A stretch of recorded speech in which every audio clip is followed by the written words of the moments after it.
Record. Okay, welcome to the Ready, Set, Action show live with Barry Hollywood. I'm your host and producer, and this show will interview people from the film world. We interview directors, producers, stuntmen, actors, people that work with animals, and also background people, special effects people. I've got a lot of people lined up of these interviews, and it's going to be on Spotify as a video podcast. My name is Barry Copeless, aka Barry Hollywood, and I've actually worked in the film industry over 25 years. I've done 20 movies as a background. And today we have a very special guest, Anne Gordon, and I'm just going to read her bio here to get a little about her. Okay, so this is Anne Gordon's bio here. Let me bring it up here. Okay. Okay, Anne Gordon has spent her entire life in the presence of dolphins and whales.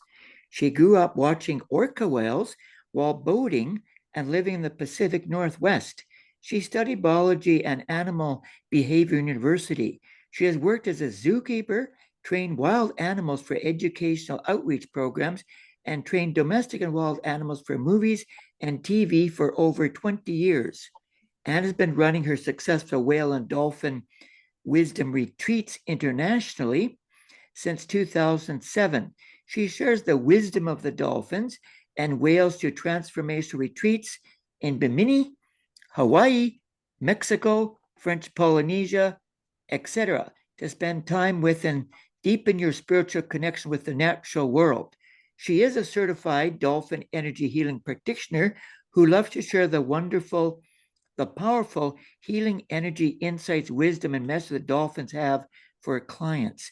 The dolphins and whales are a powerful presence in her life, bringing her peace, confidence, and a strong sense of unity or community at all times.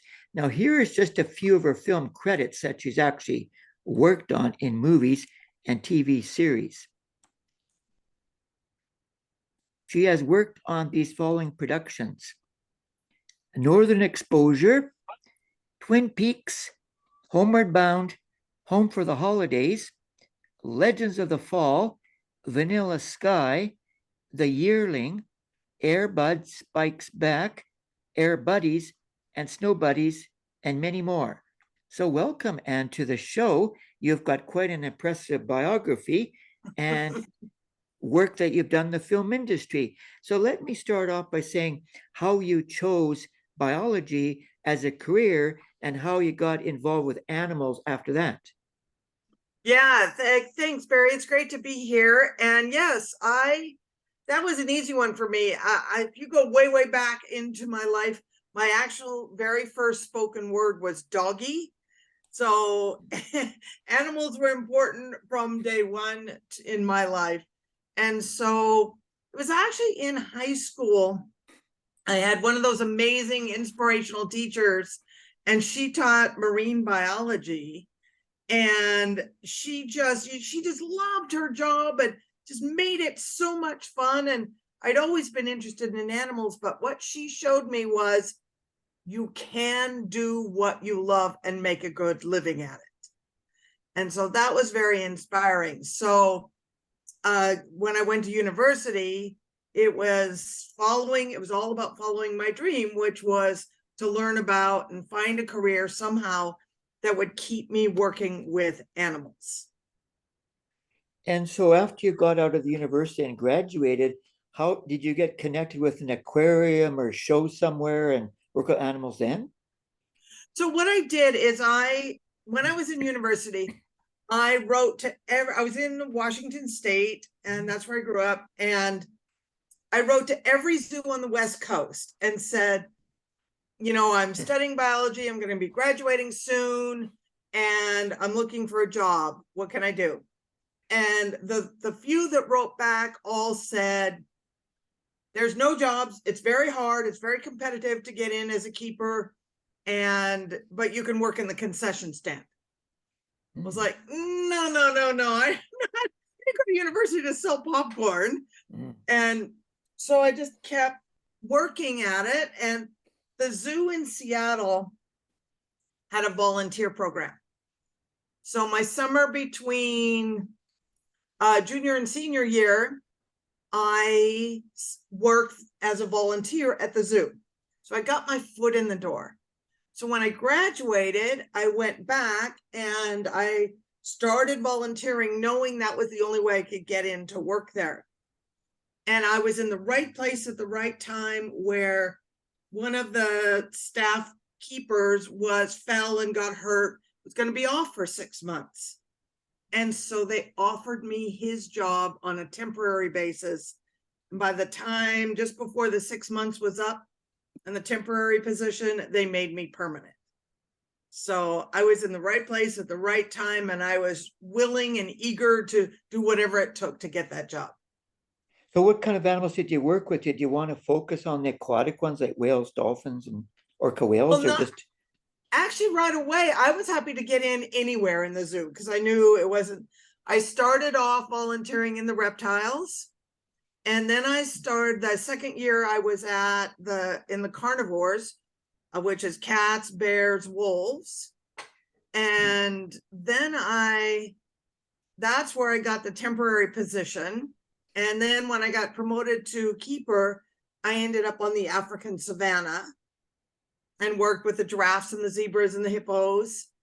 And then I went back to the carnivore department and became the first woman to ever work as a keeper in the carnivore department in that zoo, mainly because the doors they used for the bears were these big, heavy metal guillotine doors, and they didn't think a woman was strong enough to open them. So I would just jump and use my whole body as a counterbalance. And so I wasn't really the aquatics. It was interesting. My started out, as you read in my bio, I started out observing orca whales and living on the beach and all of that.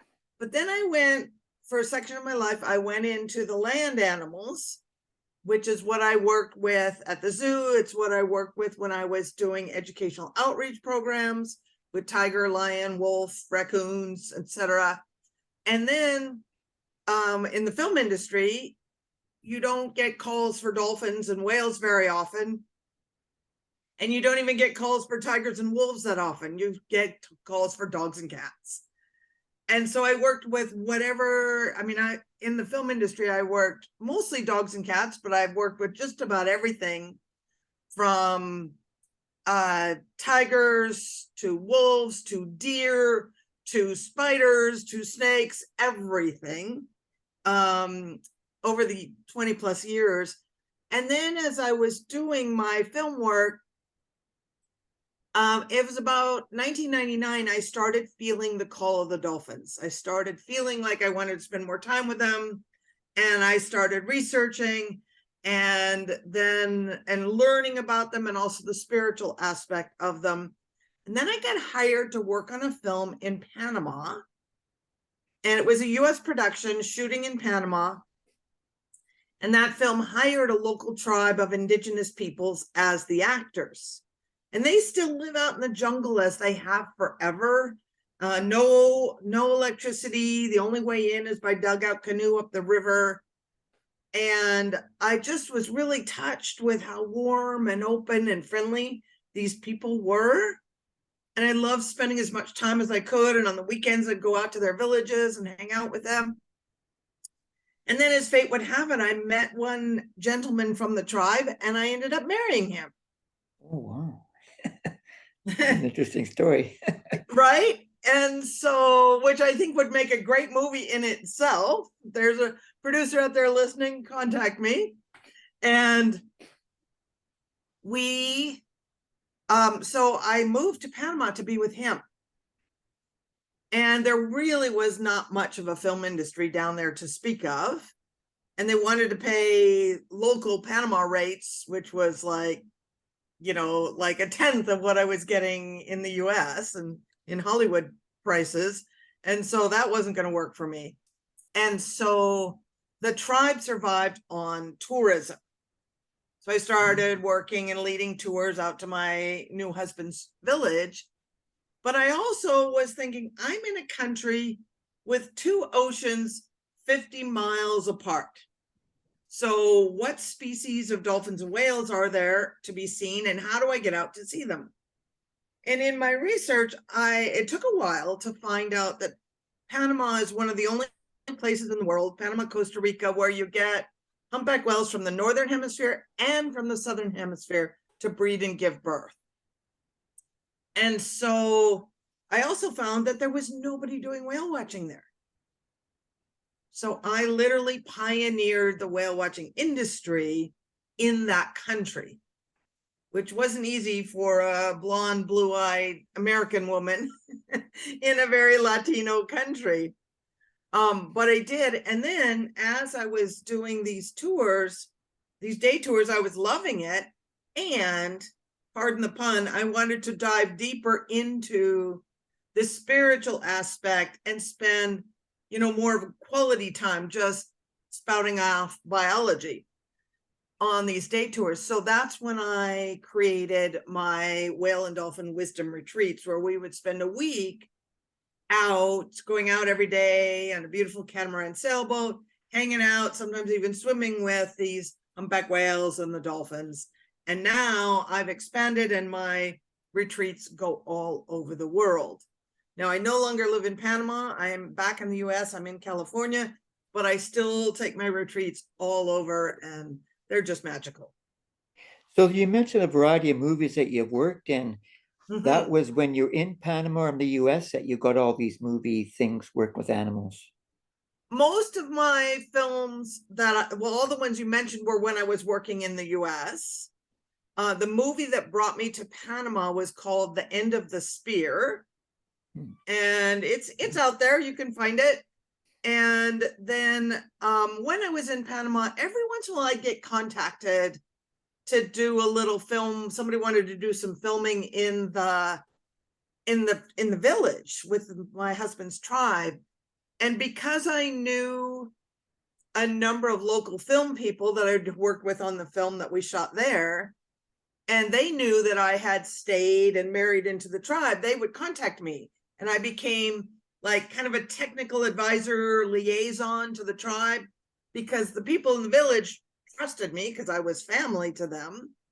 And we all know that some people in Hollywood are really great and wonderful and respectful, and others not so much. So I was kind of the advocate for the tribe to make sure they weren't taken advantage of, which happens a lot down there, not just Hollywood people, but it's unfortunately indigenous people around the world are the most discriminated against groups. And so I would take care of them and their needs, but I spoke film, and the film people loved it. They were like, oh my gosh, she gets it. Right. And of course, I know what camera right and camera left is, and I know how they need to set their shots, and I know how to set it up for what they need too. So I got to work on a few little projects. We shot an episode of Reading Rainbow with LeVar Burton there. We shot some MTV little reality show there where they took some spoiled Sweet 16 rich girl and we dumped her in the jungle and she had to live with the tribe. And then I also did an episode of Morgan Freeman's The Story of Us. We actually did 2 episodes with him in the village, and that was pretty cool. So would you say that when you got all this experience, you said like you became a go-to person if people needed somebody to work with animals or know how to handle the various animals that might be in the scenes of the movie? Yeah, when I first started in the film industry, I was in Seattle, and I was kind of a big fish in a small pond of film work. I did work in Vancouver and Canada a lot because Canada was an hour away from where I live, so that was easy. Mm. And I did get my landed immigrant status, so I could work there easily. And then I moved to LA and kind of became a freelance animal coordinator. And that's when I got all of the jobs where the animals were the lead characters, like the Air Bud movies. I did 3 of those sequences. I did another one for that same producer. And I also landed the job of the new Benji trainer. So all when I moved to LA. So yeah, it was lots of fun. It was great. I loved it. As you know, the film industry is a job where you have to think on your feet. And I like that mental challenge about it. And the other thing I liked about it for me is that many animal people get into working with animals because they're not very good dealing with people. And animal people are often known as being a little difficult and hard to work with. And I used to my goal was to make it easy for production to work with an animal. And so I would get all the time, I would get producers, directors, ADs saying, oh my gosh, an animal trainer who's easy to work with. Because I love being part of a team and making it all together. And, you know, everybody's heard that old saying, it was W.C. Fields who says, never work with kids and animals. And I used to hate that because it doesn't have to be hard to work with an animal. And honestly, here's my theory on people who believe that and why he said that. It's because animals and kids usually steal the scene. Right? And actors who are insecure don't like the scene being stolen from them. So you mentioned we worked with a variety of animals. Is there any outside of your orcas and whales, which obviously love, and dolphins, that you like to work with, all the varieties of animals you worked with in these movies? I worked with so many. I mean, dogs were fun because they're so easy. You can do almost anything with them. And there's no safety issue or anything like that, like there is when you're working with a big cat. You know, put a tiger on the set, there's all kinds of rules you got to deal with and make sure everybody's safe. But with a dog, no big deal. I loved working house cats because it was so easy to impress, because nobody thinks you can work with a cat. And a funny story is when I was working Home for the Holidays, which is a movie that Jodie Foster directed, and my first scene on the show was to put the cat in a windowsill and have it sit and stay there while Holly Hunter gazed out the window. And so Jodie asked me to put the cat in the window and have her sit and stay. And I'm like, okay. I put her in, told her to sit, she sat, told her to stay. I backed out. And Jodie Foster looks at me and she says, she listens to you? What I wanted to say was, that's what you hired me for. But what I just calmly said was, yes, she does. And they rolled the camera and got the shot. So I guess unlike actors where there's a lot of takes that are done in movies, because like I said, I worked in a lot of movies and they do a lot of takes. Yep. You probably wouldn't do that many takes with an animal then. Here's the thing. The animals usually do the action best the first take. Because they're fresh, they're on it, they're ready. If I've done my homework and prepped them properly, they usually do it best the first take. They get bored with repetition.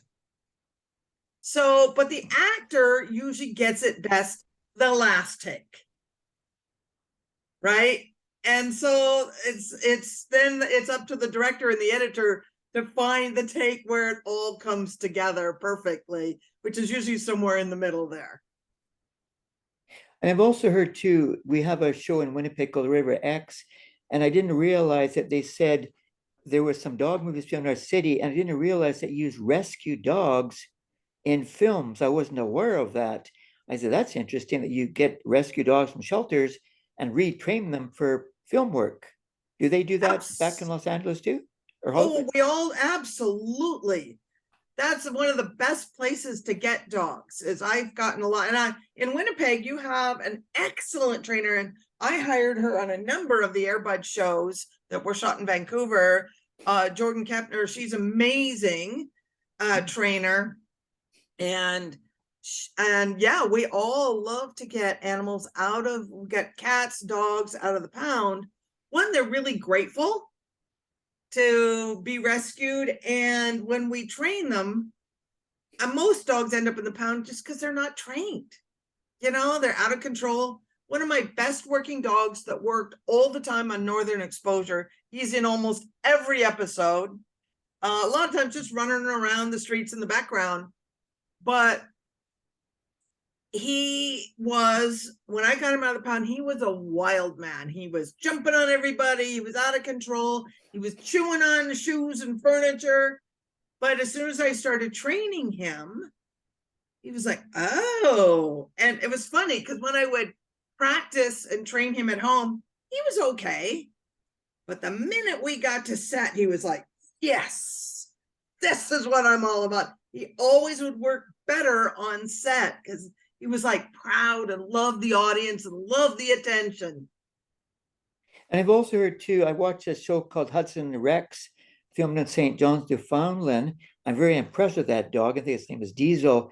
And they said there's actually stunt dogs. Didn't realize they had stunt dogs that do a lot of the stunts that I think, wow, Rex is amazing. The stunts he does, crashing through a window, whatever. Said, that's a stunt dog. He's got a double. I didn't realize that they have stunt doubles for dogs and animals too in movies. Absolutely. The more action and the more screen time the animal has, the more doubles they have. For example, when we did Air Bud, we had 4 buddies, 4 golden retrievers that played Buddy. Same when we did Homeward Bound, we had 4 dogs for each dog character, and we had 8 cats that played Sassy. Now, here's why we do this. One, the character as scripted has usually got all kinds of assets and ways of being. But if you know animals, like if you know golden retrievers, sometimes you get a wild and crazy ball dog who's like all out for to play. And then others, you get one that's just happy to lay around and be quiet. So what we would do was we would have our ball crazy dog for the action scenes. We would pick one dog that was the face of Air Bud. All the close-ups were on that dog. And then we would have precision dogs for specific behaviors, playing to their natural personality that would create on screen one well-rounded character. And of course, we would work very carefully to make sure that all these animals look exactly alike. And there are even people in the film industry called animal colorists. And so example, like on 101 Dalmatians, you have to have all the spots right? Okay. Oh, you have to be, if they're all the same breed, it's pretty easy. But if they're, if they're a bulldog that have different brindling patterns, different white patch here, not every dog is going to have that. So you need to bring in the animal colorist who uses they're very careful in making sure there's no allergies or reactions to the colors they use. They're all natural plant dyes. And then they color each animal to look exactly like all the main picture dog, the photo dog. So when you say that you do action scenes with dogs, and those are kind of stunts, do they have somebody that works with you to make sure the stunt goes proper? That, like I gave the example, Rex crashing through a window, well, that's a stunt, right? So Yep. do they really make sure that the dog is going to do it right, doesn't get injured? Because I know some stuntmen get injured sometimes on sets, maybe animals do too, I don't know. Well, we do our best so that never happens. And the beauty is now with CGI, it makes our lives so much easier. We don't have to put a lion with a lamb in real life anymore. We can put them together through CGI. But what we do is there's not really an animal stunt person. That's our job. And of course, when you jump through a window, it's not a real glass. It's candy glass, and it's not going to hurt them. And it's very thin. And we train them first by jumping through like toilet paper, a wall of toilet paper. That's like, you'll just hang a couple strands of toilet paper down so that they can kind of see through it. And then you put more and more and more toilet paper until it's a solid, but they know they can get through it. Right. And then you make it a little more, a little more, a little more until they're like, yeah, okay, no problem. So they know what's coming. And then what we do work with very closely is the American Humane Association. And there's reps up there in Canada as well. And what we do whenever there's anything that we're concerned about is that we go to them and we talk with them ahead of time, and because they've got a copy of the script and they're asking us, how are you planning on doing this behavior, where the dog gets shot or the horse falls over, right? Those kinds of things. And we say, oh, well, this horse is trained to fall and it loves it, but we're going to make it really soft and put this really cushy sand pit with sawdust underneath so that when it falls, it's not going to get hurt.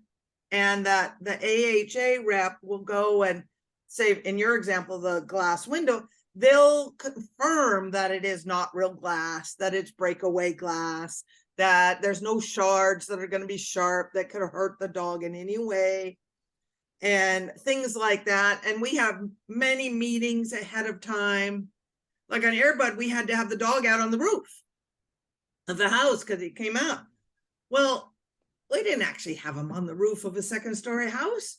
We had a set on a stage where he climbed out of the window onto the roof and then just stepped off onto the cement floor, right? So, but on camera, it looks like he's on the second-story roof. So we have all of those things in place. And I loved working with the American Humane. They were there to help me, they're not there to worry about me as the trainer trying to do something wrong with my animal. We're there as a team. And if production, again, there are some directors and producers who totally get and understand animals. And then there are others who want to push you really hard and force you into doing things that, it's like, there's been times when I said, you know what, the dog's tired, he needs a break. And they're like, no, we gotta go. Right? But that's when I can give a look to the American Humane. They can step in and say, you know what, the dogs need a break. And so that's also why we have doubles too. We can pull in a different dog and keep going. And so how did you transition from the film industry work into your retreats that you do with dolphins and whales or your marine animals? Yeah, that happened when I was in Panama, and there really wasn't much film industry to do at all. I did come up and do a couple of shows while I was still living down there, but I was so happy down there. And the thing about tourism is I would get people booking tours and retreats a year in advance. And that in film, it's so last minute. And, I've gotten calls like, can you bring a raccoon to New York tomorrow? So it's really tough to do that, So when I was in Panama, I transitioned over into the tourism, the tours out to the village, the whale watching, and my retreats. And do I miss the film industry? Sure, it was a lot of fun, but I had 20 plus years of it, and I'm thrilled with what I'm doing now. So it's all good. So in your retreats, do people then actually get to swim with dolphins and whales and touch them or interact with them? They're wild animals, so we don't necessarily touch them, but we go to the Bahamas where the dolphins sometimes come right next to you and you can, make eye contact and swim together with them. We go to French Polynesia where we swim with humpback whales and look at them, and they come right next to us. And there is one retreat I do in Baja, Mexico, where we also, the gray whales are known as the friendliest whales on earth, and they literally will come right up to the boat, and the mothers will even push their little babies right up to us that we can lean over and touch and love on them, which is amazing. But it's always the choice and under complete control of the whale. We're not chasing them around. A lot of times the boat is not even moving and they come to us. And what kind of reactions do you get from tourists that experience this kind of interaction? Oh my gosh, it is life-changing. It is powerful. It is magical. And I'll tell you a quick story that will illustrate this. I had a woman come on my gray whale retreat, and I didn't know her. She was a friend of a previous client, And she came on the retreat. She enjoyed it. She had a good time, but she was kind of quiet. She didn't say much until the very last afternoon. And we were having a final, gratitude circle at the end of the retreat. And she shared with us that 7 years prior, her husband had died and the family dog in a horrible car accident where the car burst into flames and they couldn't get out. And the horrible part is that she was 2 cars behind them and saw the whole thing. It's like, I can't even imagine the horror of that. But what she shared with us was on this retreat, it was the first time in 7 years that she felt happy again. That's the power of spending time with dolphins and whales on a retreat. And how long do retreats normally go for? Are they a week or a few days? They're a week, usually a week long. Yep. Yeah, really fun. And you're always doing things every day then with the animals? We're doing things every day. We're going out on boats every day to be with the animals. Absolutely. Because the people who come on my retreats want as much whale dolphin time as they can get. Now, because you maybe do this regularly, do the animals get to know you and they kind of make a connection because you're always there? Maybe they sense you? Well, I don't do them like every day. I go to the Bahamas once a year. I go once a year to each location, so I'm not there often enough. But I'm sure I know others that do go out every day, and the whales, yes, they do recognize specific boats and specific people. So do you have any upcoming retreats that you want to mention on the last few minutes we have left? Absolutely. Yes, I have my upcoming Gifts from the Gray Whale retreat in Baja, Mexico. That happens every March. And in June I have 2 weeks in Bimini in the Bahamas where we're swimming with wild dolphins. And then I'm doing a new one this year called Dolphins in the Desert, which will be in May. And that's in Sedona where there are no dolphins, but it's all about using that magical energy of Sedona, Arizona to bring us deeper into spiritual connection with the dolphins. And then every year in October, I go to Moorea, which we fly to Tahiti and then go over to the next island where we're swimming with humpback whales. And if anybody's interested, the website is Whale Wisdom Retreats with an S.com. So whalewisdomretreats.com. And what kind of group sizes would you have? Are they small groups or can they large groups sometimes? My biggest group is 20 people for the Bimini dolphin swim trips. And then my gray whale is 10 people. And in French Polynesia, we're 12 people. So I like them more small and intimate. I want to be able to get to know every single person on my retreat. And would you say there's any kind of demographics, men versus women, the age demographic at all that you find? I welcome both men and women, but generally speaking, it is usually women 40 plus that seem to be drawn to my retreats. And would they be single or married people or mixed, both? All of the above. Some people come with their spouse. Some people say, my spouse doesn't like this kind of thing. I'm coming on my own. But it's perfect for someone who's a single traveler.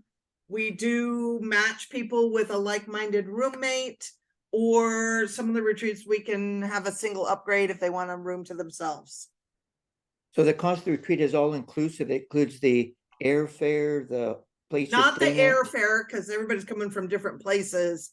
But basically, it's depending on the retreat, it's the accommodations, it's all the excursions, it's all the ground transportation, the boats, all of that. And depending on which one, all or some of the meals. And can they also find you on social media, or maybe you posted some pictures of the animals you worked with, dolphins, orca whales and stuff? Absolutely. We are on Facebook, Whale and Dolphin Wisdom Retreats, on Instagram, Whale Wisdom Retreats. You can find us there. Well, I want to thank you very much, Anne Gordon, for talking to us today about your career in the film industry and work with animals. It was very enlightening. And hopefully we'll get some people taking advantage of your retreats that they want to work with dolphins and meet orca killer whales and all that kind of stuff, and visit these interesting countries that you do your retreats at. Well, thank you so much for having me, Barry. It's been a real pleasure. And, the film industry I love because it took me to all kinds of fun places and took me to Panama that changed my life completely in every way and launched me in this whole new direction, which is perfect. So the film industry is an amazing career and I loved every minute of it. And now I'm loving everything that's going on in my life now. Well, thanks very much again for your time and good luck in your retreats. And thanks very much for talking with me. You bet. Thanks for having me. It's been a real pleasure. Okay, so this is the end of Ready, Set, Action like Barry Hollywood. I just have some upcoming announcements that I'll make, and then we'll close out the show. So thank you very much. I'm going to press stop now.